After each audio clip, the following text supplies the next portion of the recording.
Many of Johnson's cabinet members have come out and said they will vote in support of the Prime Minister. What I'm going to do is come out and support the Prime Minister, and will continue to do so because I think he's got the big calls right.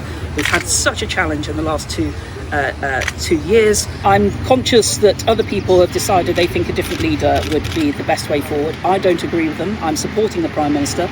I mean, I do work with him on a regular basis, particularly focused, of course, on my departmental objectives in order to get more people back into work as the primary one, but also, differing in my constituency as well. And I trust the Prime Minister. Actually, most people who spoke to me said you need to keep Boris in post. Did they? Yeah, most people who spoke to me. I'm not saying everybody spoke to me. There may have been people who might want to say something different, but the people who came and spoke to me, I had one person in my entire time in the Jubilee weekend. Nevertheless, Jubilee weekend was not a time for politics. It was a time of great celebration. We're back into politics today. I'm hoping we get through this vote tonight and we can get on and deliver our manifesto. Well, for more on this, we can cross live to Westminster and join Arise Chief Correspondent John Cookson for the latest. John, thanks so much for joining us on Newsday. Can you fill us in briefly on what led to this vote of confidence? Hi guys, great to be on Newsday on this very significant day in British politics with this vote tonight, as you've heard already from Sir Graham Brady. The voting starts at 6 o'clock and we should know the result just after 8 p.m. Will Boris Johnson be out on his ear or not?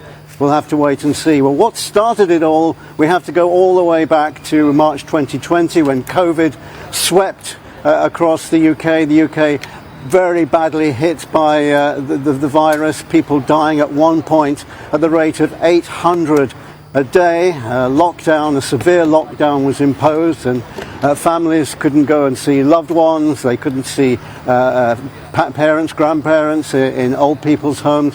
They couldn't visit people dying in hospital. Indeed, my own neighbour, whose husband was dying from cancer, she was unable to go and see him in hospital on his deathbed. So a severe lockdown for the people of the UK. But what was happening at the same time in Downing Street? Well, we heard it was actually Party Central, and that's what started all of this. Boris Johnson attended a birthday party on June the 30th. The Metropolitan Police in London investigated that, and he was fined £50. There were other parties too, and we've heard in the Sue Gray report, Sue Gray being a senior civil servant asked to investigate what was going on in Downing Street.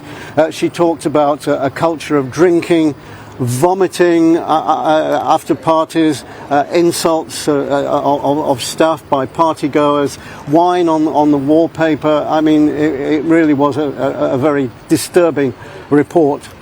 After that, of course, this has been bubbling away for some months now with reports of parties and photographs and Johnson shown at some of these parties.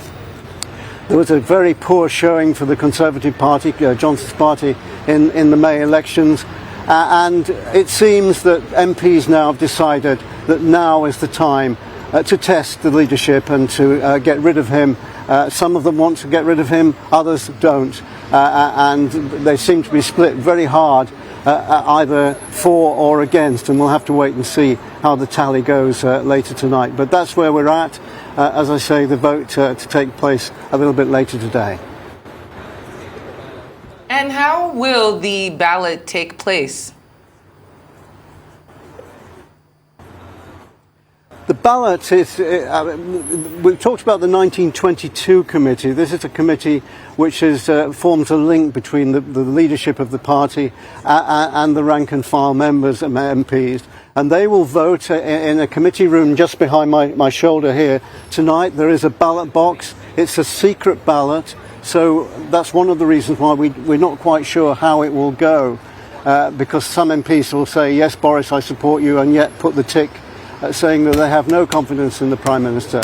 So it's a secret ballot, and simply the ballots are tipped out, and if more than 180 are for Boris Johnson being removed, then he will have to go.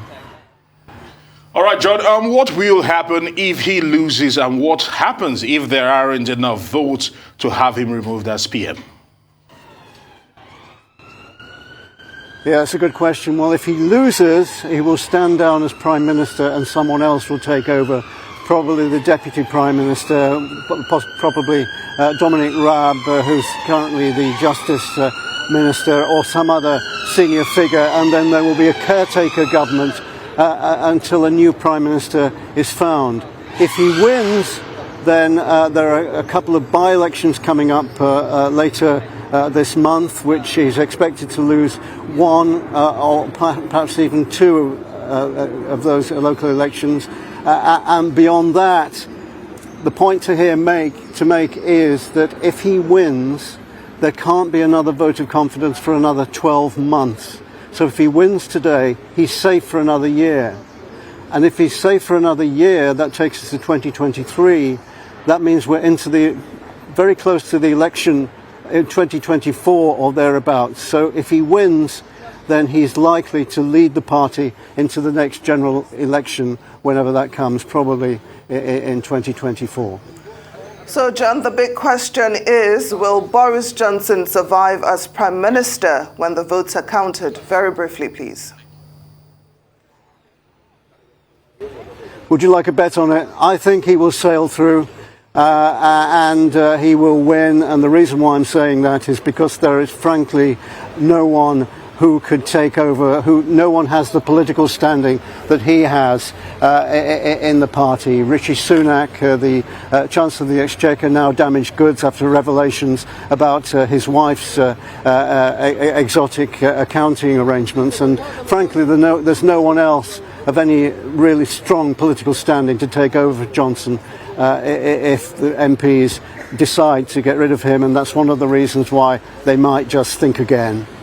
Well, John Cookson, thank you so much for joining us and speaking with us this afternoon.